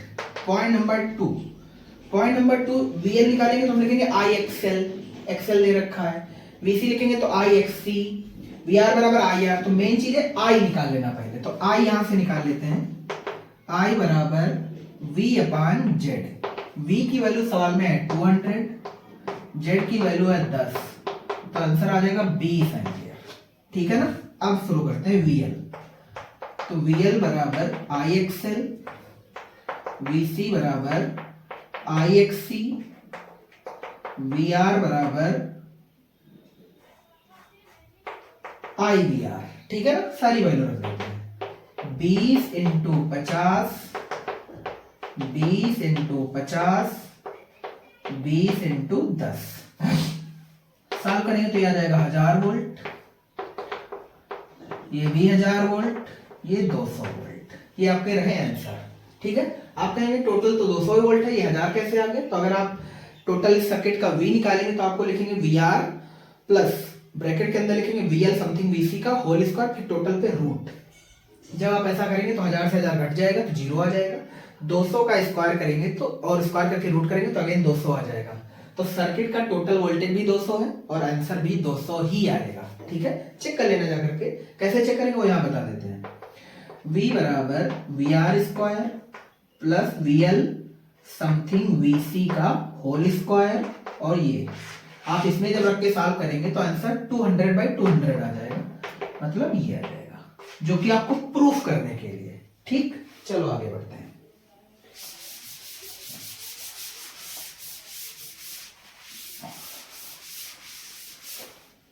नेक्स्ट सवाल कह रहा है, डायग्राम है, सर्किट LCR है।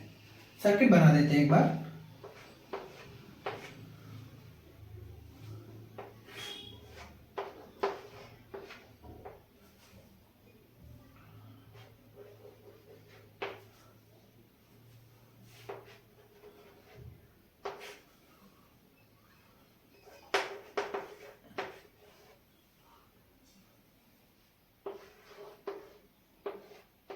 ऐसे बना हुआ है, समझ पा रहे हो? तो ये कैपेसिटर लगा है, वैल्यू है 62.5 माइक्रोफैरेड। ये कुंडली लगी है 0.1 Henry, ये C के बराबर है।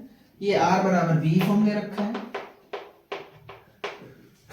सप्लाई दे रखी 200√2, ये वाली चीज 200√2 साइन 400t। ठीक है, ये वाली वैल्यू है साइन 400t। ठीक, सवाल सुने एक बार। ये वोल्टेज है या मीटर है। कह रहा दिए गए परिपथ में ज्ञात कीजिए मीटर A का पाठ्यांक, वोल्टमीटर V का पाठ्यांक। सिंपल मतलब है IRMS और VRMS। ठीक है, शक्ति गुणांक आपको निकालना है। देखो अमीटर का पाठ्यांक का मतलब, देखो कोई भी अमीटर या वोल्टमीटर वो आभासी वैल्यू ही दिखाते हैं। आभासी वैल्यू मतलब IRMS निकालना है, वोल्टमीटर VRMS। थर्ड पॉइंट है शक्ति गुणांक। शक्ति गुणांक बोले तो cos फाई। सर्किट LCR है ना। तो सबसे पहले हम IRMS निकाल लेते हैं। IRMS का फार्मूला है I0/√2, I0/√2। और I0 निकालने के लिए हमें V0/Z का इस्तेमाल करना पड़ेगा। बड़ा मुश्किल काम है यार। तो सबसे पहले Z निकाल लेते हैं। सर्किट का सबसे पहले क्या निकालो? Z निकालने के लिए सर्किट ध्यान से तो LCR है। LCR सर्किट के लिए Z होता है R² plus XL something XC का होल स्क्वायर, फिर टोटल पे स्क्वायर रूट। ध्यान से देखो तो ना तो XL पता है और ना ही XC पता है, तो XL और XC को पहले निकाल लो। यहां पे निकाल देते हैं। XL बराबर ओमेगा L। ओमेगा की वैल्यू सवाल में है 400, जो यहां लिखी देख पा रहे होंगे, इंटू 0.1, तो ये आ जाएगा 40 ओम। XL बराबर, ठीक ऐसे XC भी निकाल लो। XC बराबर होता है 1/ωc, तो 400 इंटू ये वाला नंबर 62.5 × 10⁻⁻6। दशमलव से ऊपर क्या बढ़ेगा? 1 जीरो, बल्कि 6 जीरो और ऊपर लगे हुए हैं, है ना। तो हम क्या लिख सकते हैं? 10/, 625 और 4 तो 2400, 2500 नीचे आ जाएगा 2500। इसकी हमने सीधा सीधा गुणा कर ली है, ठीक है, इंटू 10 की पावर 4 ऊपर लिख सकते हैं। समझ आया क्यों? क्योंकि नीचे -4 बचेगा, -4 को ऊपर भेजेंगे प्लस का 4 आ जाएगा, ठीक है। तो हम इसे लिख सकते हैं, अरे यार 250 और ये 10,000 तो एक्सी भी कितना आ जाएगा 40, एक्सएल भी 40, एक्सी भी 40, ठीक। थोड़ा हमने शॉर्ट कर दिया है, देख लेना अपना।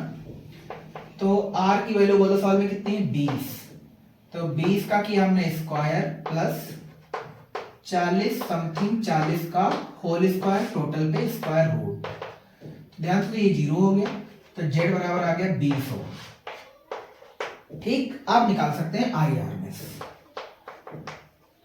एम एस बराबर V R M S by Z. V R M S की वैल्यू सवाल में दे रखी है, कोई भी नहीं दे रखी है, ध्यान से, तो 200 दे रखी है, आंसर 10 आ रहा है, बिल्कुल आ रहा है। तो वी आर एम एस की जगह हम लिख सकते हैं V nought by root 2 Z, है ना, ये जेड लिखा है, जेड। वी नॉट की वैल्यू सवाल में 200 रूट 2 बटे रूट 2 इंटू 20, तो रूट 2 से रूट 2 कैंसिल, 20 से 200 कैंसिल, तो आंसर आ गया 10।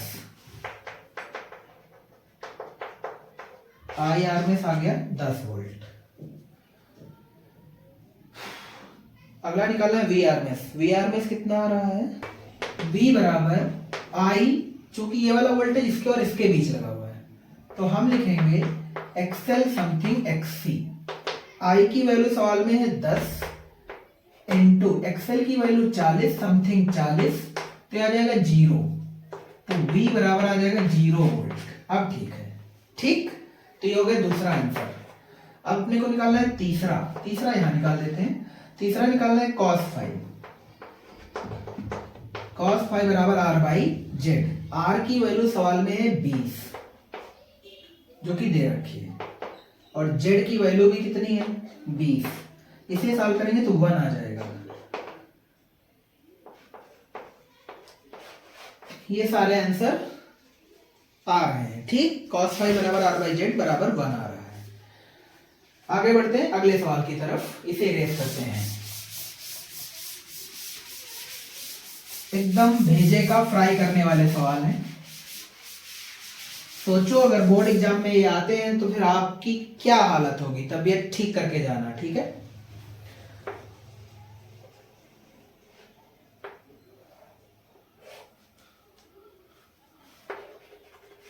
$500 में ये सप्लाई दे रखी है,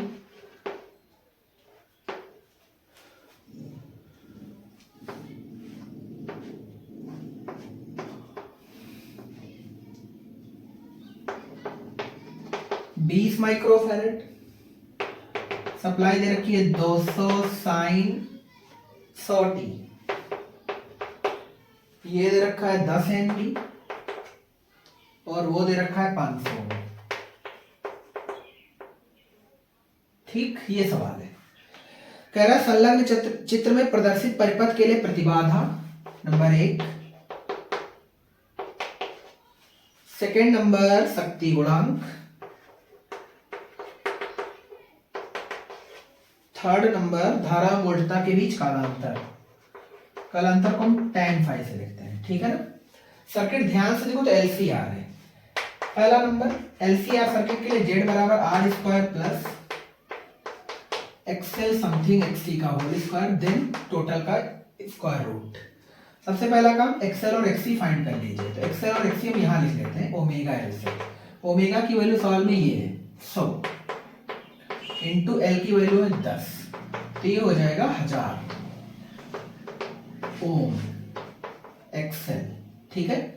ठीक ऐसे ही एक्ससी भी निकाल लीजिए 1 बाई ओमेगा सी। ओमेगा की वैल्यू है 100 इंटू सी की वैल्यू है 20 गुणे 10 की पावर -6, है ना। इस -6 को हम ऊपर लिख सकते हैं प्लस का 6, प्लस 6 को हम लिख सकते हैं 10 की पावर 10 लिखो इंटू 10 की पावर 5 लिखो, ठीक। बटे में लिखो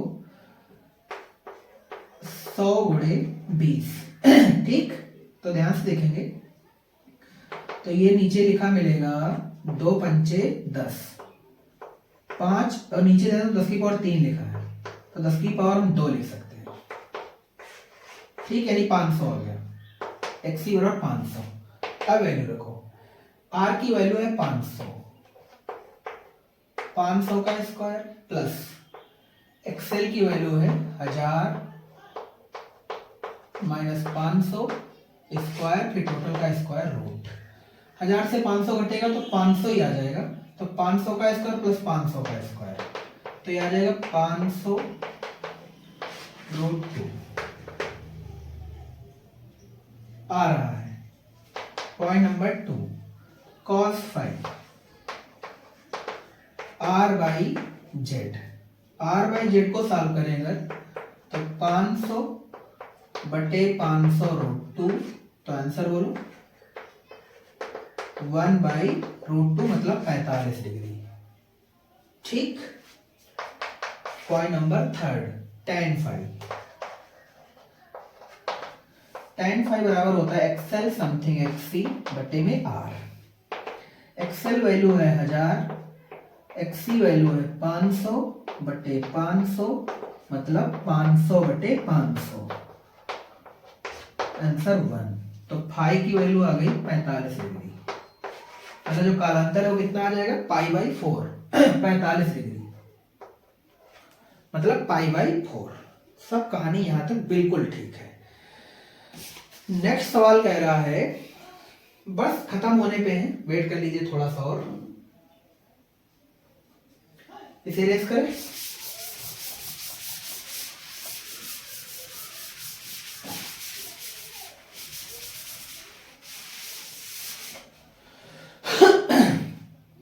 अगला सवाल है 200 वोल्ट 50 हर्ट्ज वाले प्रत्यावर्ती धारा स्रोत से 10 ओम का प्रतिरोधक तथा 1/10 पाई हेनरी का प्रेरक श्रेणी क्रम में जुड़े हैं, यानी सर्किट एलआर है। परिपथ में औसत शक्ति 6 ज्ञात कीजिए। 200 वोल्ट 50 हर्ट्ज,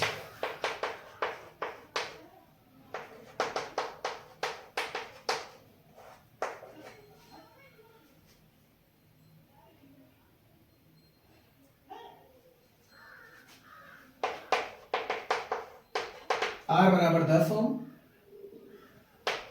L बराबर 1/10 पाई हेनरी का प्रेरक श्रेणी क्रम में जुड़ा है। परिपथ में औसत शक्ति 6 ज्ञात कीजिए। P बार निकालना है आपको।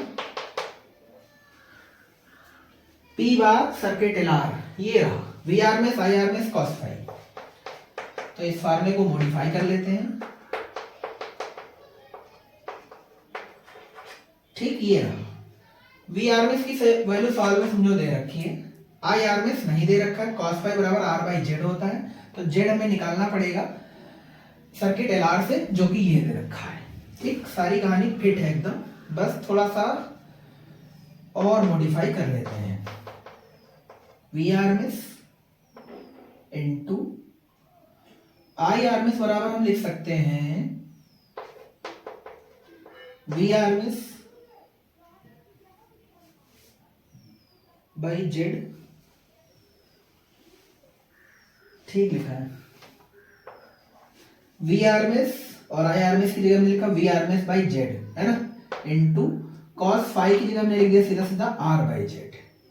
अब सवाल परफेक्ट है। अब ये बन गया वी आर में स्क्वायर इंटू आर बटे में जेड स्क्वायर, ये सब पी बार के बराबर है। चलो देखते हैं वैल्यू रख के कैलकुलेशन करके।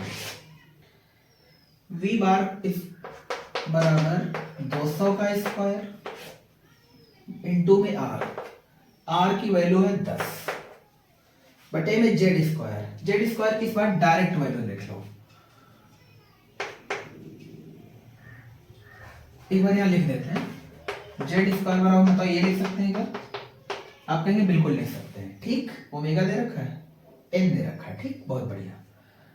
तो आर की वैल्यू है 10 का स्क्वायर प्लस एक्सएल को हम लिख सकते हैं ओमेगा एल, है ना। तो एक्सएल को हम पहले सॉल्व कर लेते हैं, 2 पाई एन एल, तो 2 इंटू 3.14 इंटू 50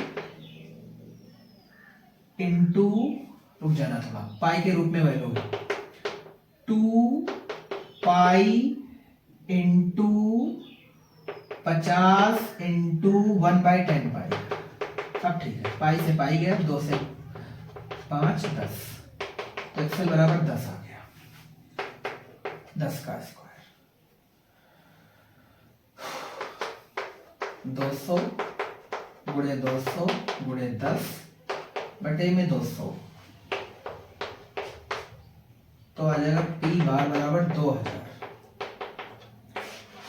वाट। ठीक, क्योंकि बुक में आंसर ये आ रहा है। क्या हम इसे लिख सकते हैं? तो आप कहेंगे बिल्कुल लिख सकते हैं, 2 किलोवाट। 1 किलो का मतलब 1000 होता है, तो 2000 हो जाएगा। ठीक, नेक्स्ट इसी पे बेस्ड सवाल है, पर फार्मूले का मॉडिफिकेशन अलग है। क्या कह रहा है? किसी प्रत्यावर्ती धारा परिपथ में वोल्टता दे रखी समीकरण में 200 sin 300 t आरोपित है। परिपथ में प्रतिरोध 40 ओम तथा प्रेरकता 0.1 हेनरी श्रेणी क्रम में संयोजित है। परिपथ में औसत शक्ति वेग ज्ञात कीजिए, मतलब P बार निकालना है। सर्किट LR है। ठीक, चलो इसे भी निपटाते हैं।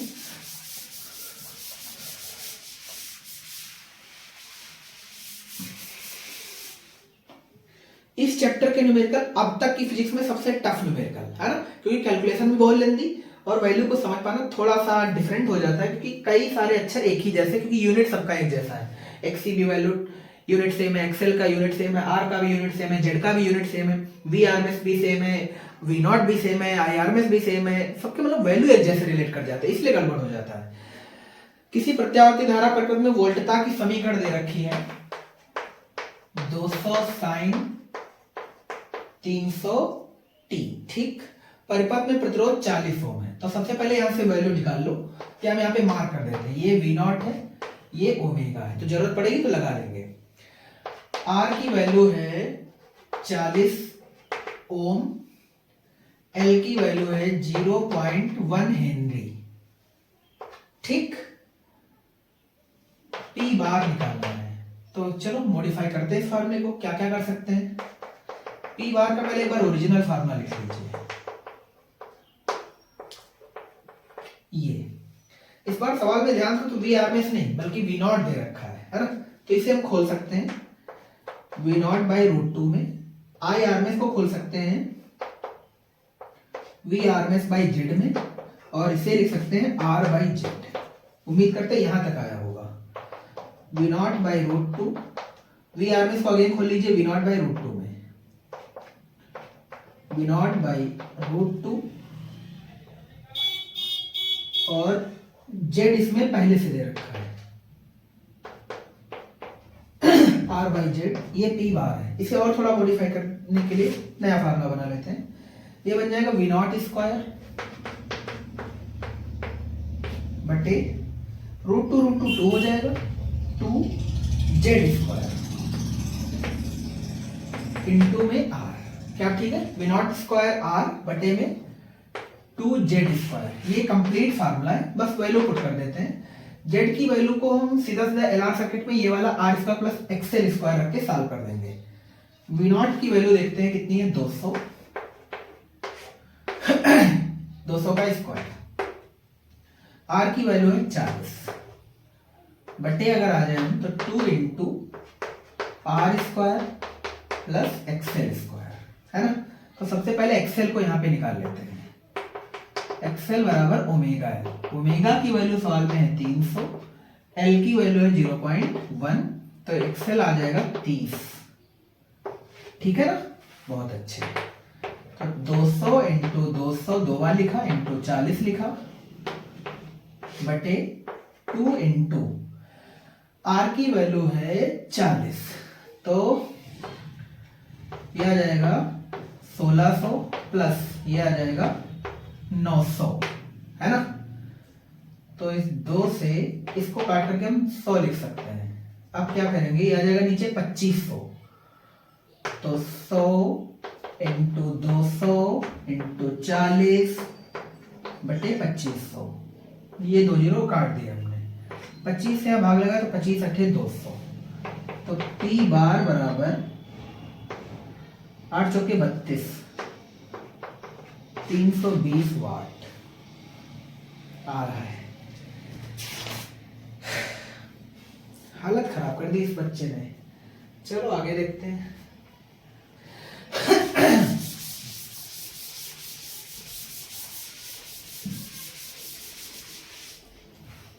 रिपीटेड सवाल है वैल्यू से, ठीक है।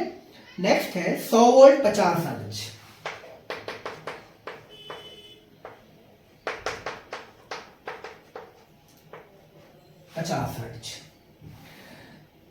धारा स्रोत से 10 ओम का प्रतिरोध और L की वैल्यू दे रखी है 1/10 पाई हेनरी। परिपथ में औसत शक्ति 6 P बार। इस बार फार्मूला बना के छोड़ेंगे, आपको लिखना पड़ेगा। ये आरएमएस वैल्यू है, V RMS, I RMS, cos phi. इसको तो ऐसे लिखा रहे हैं क्योंकि सवाल में वैल्यू है। इसे लिख सकते हैं V आरएमएस बटे Z into R by Z। ठीक, यहां तक कहानी समझ में आई? बहुत बढ़िया। ये बन गया V square RMS into R बटे में Z स्क्वायर। ये रही कहानी P बार की।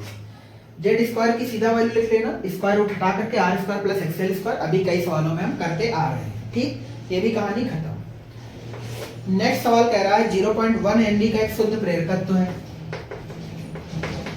L बराबर 0.1 हेनरी का शुद्ध प्रेरकत्व तथा 1 माइक्रोफैरड का संधारित्र श्रेणी क्रम है। 1 माइक्रोफैरड का सी दे रखा है। इस प्रत्यावर्ती परिपथ में शक्ति क्षय की गणना कीजिए। है ये क्या है?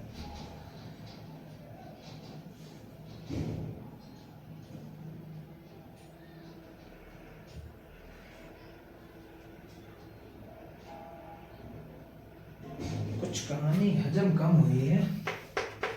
P बार मैंने जीरो आता है यार इसमें। सर्किट LC है ना।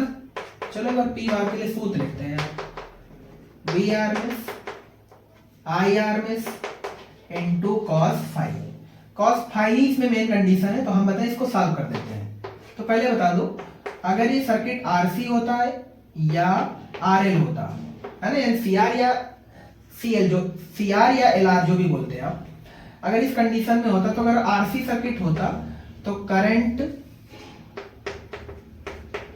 π/2 आगे रहता, और इस वाले में जो करंट होता है π/2 पीछे रहता है। इसका मतलब जो कालांतर है वो 90 डिग्री हो गया यार। बस कहानी इतनी है यार इसमें। V RMS I RMS cos 90 का मान चूंकि 0 होता है, तो जो P बार होता है वो 0 वाट आ जाएगा यार। यानी LC सर्किट में कोई शक्ति क्षय नहीं होता है। ठीक, ये बेहतरीन सवाल था, थ्योरिकल सवाल था, बाकी कोई नई आफत नहीं है। ठीक, अगले 1-2 बेहतरीन सवाल और देखते हैं जो कि थोड़े से मॉडल में चेंज है। अगला सवाल कह रहा है 60 हर्ट्ज आवृत्ति के प्रत्यावर्ती स्रोत के श्रेणी क्रम में 1/π हेनरी का प्रेरकत्व एवं एक संधारित्र जुड़ा, अनुनाद की स्थिति है, संधारित्र की धारिता ज्ञात कीजिए। 60 हर्ट्ज, N बराबर 60 हर्ट्ज प्रत्यावर्ती स्रोत के श्रेणी क्रम में 1/π हेनरी, L बराबर 1/π हेनरी का प्रेरकत्व में संधारित्र जुड़ा है। अनुनाद की स्थिति में संधारित्र की धारिता ज्ञात कीजिए। रेजोनेंस,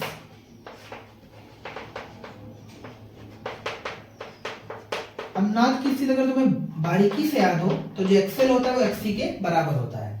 इस केस में जो आवृत्ति का फार्मूला बनता है वो शायद नीचे लिखा है, सबसे नीचे देख सकते हैं आप, 1/2π√LC। आप सारी वैल्यू दे रखी है, आराम से यार कर लीजिएगा। बार बार क्या दे रखा देखो, बोलो। 2π, n की वैल्यू भी दे रखी, l की वैल्यू भी 1/π दे रखी, c निकालना है, कैलकुलेट कर लीजिएगा, आंसर आ जाएगा। ठीक, अब ज्यादा टाइम मत लीजिएगा। 1-2 सवाल और बचते हैं, 1-2 सवाल और उनको भी निपटा लेते हैं, आगे फिर मिलेंगे नेक्स्ट क्लास में। आज की वीडियो बहुत लंबी जा चुकी है। किसी रेडियो स्टेशन से 300 मीटर तरंगदैर्घ्य को लिखते हैं लैम्डा से वाली तरंगें प्रसारित की जा रही। किसी रेडियो रिसीवर के अनुनादी परिपथ में 10⁻⁸ हेनरी एल बराबर कुंडली लगी अनुनादी परिपथ के लिए आवश्यक संधारित्र की धारिता ज्ञात कीजिए। सी ज्ञात करना है। प्रकाश की चाल दे रखी है सी बराबर 3×10⁸ मीटर बटे सेकेंड। ध्यान से देखो तो इसमें आवृत्ति नहीं दे रखी, पर आवृत्ति की जगह क्या दे रखा है तरंगदैर्घ्य, और आवृत्ति और तरंगदैर्घ्य का जस्ट उल्टा रिलेशन होता है। n बराबर n inversely proportional to lambda. जब इसको हम सॉल्व कर लेते हैं तो c/λ आ जाता है। यहाँ पर जो c है वो प्रकाश की चाल है। ठीक, तो हम फार्मूला नीचे देख सकते हैं, ध्यान से एकदम। हम लिख सकते हैं c/λ बराबर 1/2π√LC। ये वाला c प्रकाश की चाल है। 3×10⁸ बटे में 300 बराबर 1/2 × 3.14 × √10⁻⁸c। और ये वाला c आपको फाइंड करना है। ठीक है ना, कैलकुलेशन करिए। जब बचे एंड में तो स्क्वायर कर लेना ताकि ये स्क्वायर रूट हट जाएगा। ठीक, इसी के साथ ये बेहतरीन श्रृंखला निपट जाती। एक सवाल और है, इसको भी देख ही लेते हैं। ये ट्रांसफार्मर से रिलेटेड सवाल है। ठीक, इसे हटाते हैं। अगला सवाल कह रहा है एक अपचायी ट्रांसफार्मर पर जिसकी प्राथमिक तथा द्वितीय कुंडलियों में फेरों की संख्याओं का अनुपात 20:1 है।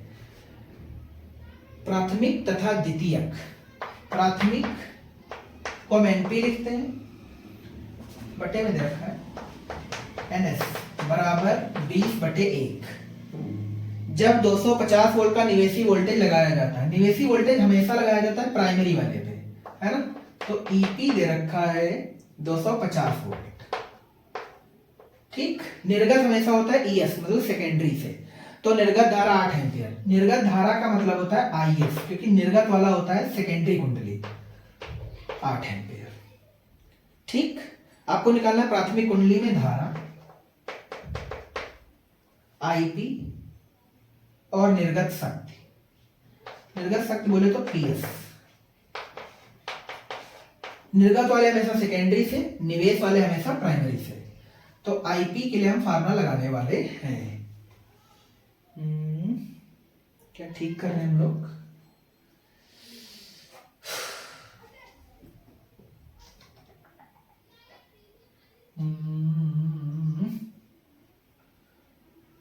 चलो इसे पहले रेस करते हैं।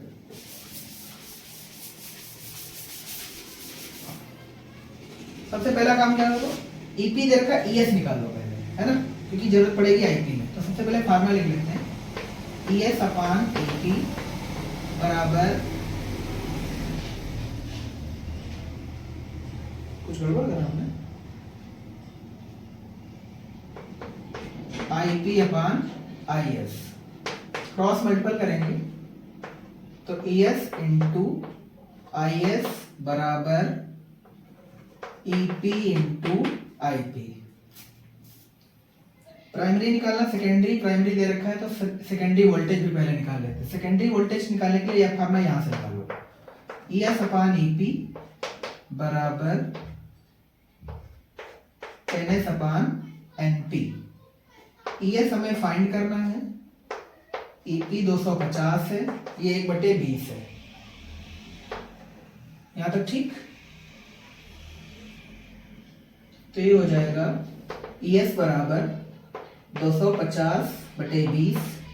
तो ES की वैल्यू आ जाएगी 12.5। अब ठीक है, अब चलते हैं इस फार्मूले में। अब बड़ा दुर्गति वाले सवाल है यार, यहां से रखते हैं। ES है 12.5 × IS है 8 बराबर EP है 250। आपको निकालना है IP, ये वाली चीज। जब हम IP निकालेंगे तो हो जाएगा 12.5 × 8 बटे 250। दशमलव से नीचे एक जीरो और बढ़ जाएगा, ये हो जाएगा 2, ये हो जाएगा 20, मतलब 8/20। IP बराबर 8/20 एम्पियर। ठीक, अब आपको निकालना है पीएस। वीआई का मतलब ईएस इंटू आईएस। ईएस की वैल्यू सवाल में है 12.5 इंटू आईएस की वैल्यू है 8। तो 8 पंचे 40 का 0 और 12 8 96 और 96 4 100। तो आंसर आ जाएगा 100 वाट आ रहा है। तो जो पीएस है वो आ गया 100 वाट। ठीक है, तो इसी के साथ आज की जो 20+ न्यूमेरिकल की श्रृंखला थी वो एंड होती है। मेरे ख्याल से क्लास आज की बहुत लंबी हो चुकी है, तो पूरी क्लास जरूर देख लेना। और अगर आप पूरी क्लास देखते हैं तो आप यकीन मानिए एसी से आपका पूरा डर खत्म। वेल सॉल्व्ड न्यूमेरिकल मिलेंगे आपको। ठीक है, थैंक्स फॉर वॉचिंग। जय हिंद।